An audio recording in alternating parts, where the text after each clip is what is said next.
तो दोस्तों, आज के वीडियो में मैं आपको हिताची एसी के रिमोट के पूरे फंक्शन और सभी बटन के बारे में डिटेल में सारी जानकारी दूंगा, बहुत ही आसान शब्दों में। तो चलिए वीडियो को शुरू करते हैं। ये जो बटन है वह ऑन और ऑफ बटन है। इससे एसी को ऑन और ऑफ कर सकते हैं। आप रिमोट के स्क्रीन में देख सकते हैं, छोटा सा बॉक्स वाला सिंबल दिख रहा है।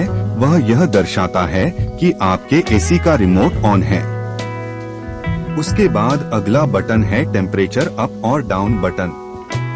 रिमोट में आपको 16 डिग्री टेम्परेचर दिख रहा है और आप टेम्परेचर की अप बटन को जितना अप करेंगे आपका एसी उतना ठंडा कम करने लगेगा। इसमें हाईएस्ट 32 डिग्री टेम्परेचर है। 32 डिग्री टेम्परेचर में आपका एसी कूलिंग कम करेगा। और आपको कंफर्ट कूलिंग चाहिए और आपको बिजली बिल भी बचाना है, तो आप अपने एसी को 26 डिग्री टेम्परेचर में चलाएं।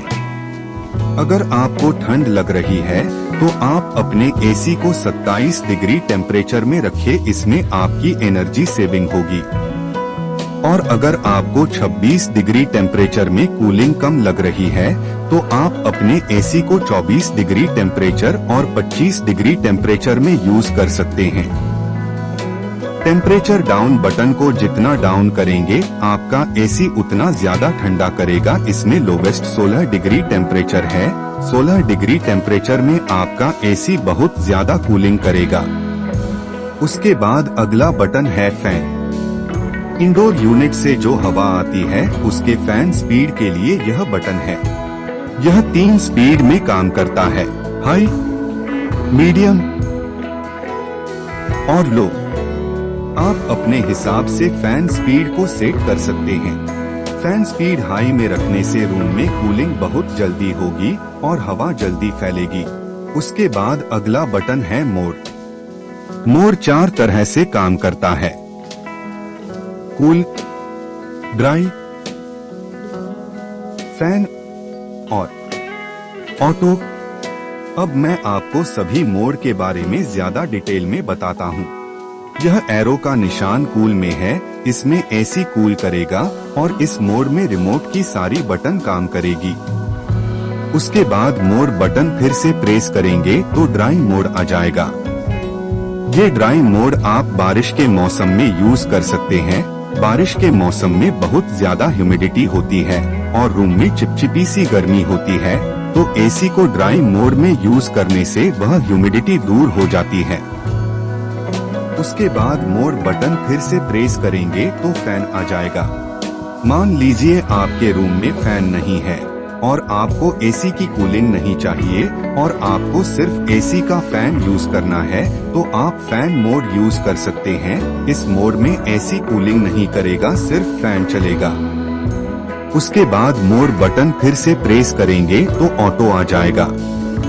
ऑटो मोड में एसी अपने हिसाब से कूलिंग करेगा। इस मोड में आप टेम्परेचर सेट नहीं कर सकते हैं, एसी अपने हिसाब से काम करेगा। उसके बाद मोड बटन फिर से प्रेस करेंगे तो कूल मोड आ जाएगा। उसके बाद अगला बटन है एज स्विंग। एसी के सामने का स्विंग फ्लैप अप और डाउन करने के लिए आप एज स्विंग बटन का यूज कर सकते हैं। एज स्विंग बटन को एक बार दबाएंगे तो स्विंग फ्लैप अप डाउन होने लगेगा और आप जहां भी स्विंग फ्लैप को रोकना चाहते हैं तो आप फिर से स्विंग बटन को दबाएं तो एज स्विंग फ्लैप वहीं पर रुक जाएगा।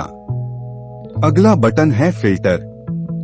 इंडोर यूनिट में एक रेड कलर की लाइट होती है। वह फिल्टर में डस्ट आने से ऑन हो जाती है, तो हमको फिल्टर को निकालकर साफ करना है और फिल्टर को वापस लगाने के बाद एसी में रेड लाइट जलते रहेगी। उस रेड लाइट को बंद करने के लिए फिल्टर बटन का यूज करना है। एसी का स्विच ऑन होगा और एसी ऑफ होगा। फिर आप अपने रिमोट से फिल्टर बटन दबाएंगे, फिर फिल्टर वाली आपकी रेड लाइट रीसेट हो जाएगी। अगला बटन है टाइमर ऑन।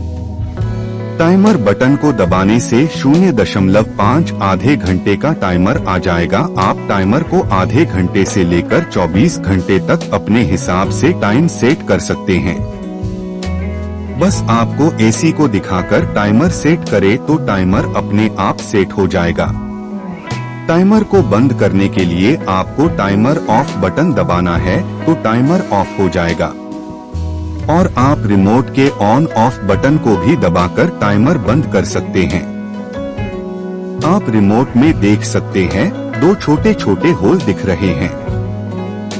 अगर आपका रिमोट हैंग हो रहा है या काम नहीं कर रहा है तो आप सेफ्टी पिन की मदद से अपने रिमोट को रिसेट कर सकते हैं और आपके एसी का रिमोट रिसेट हो जाएगा।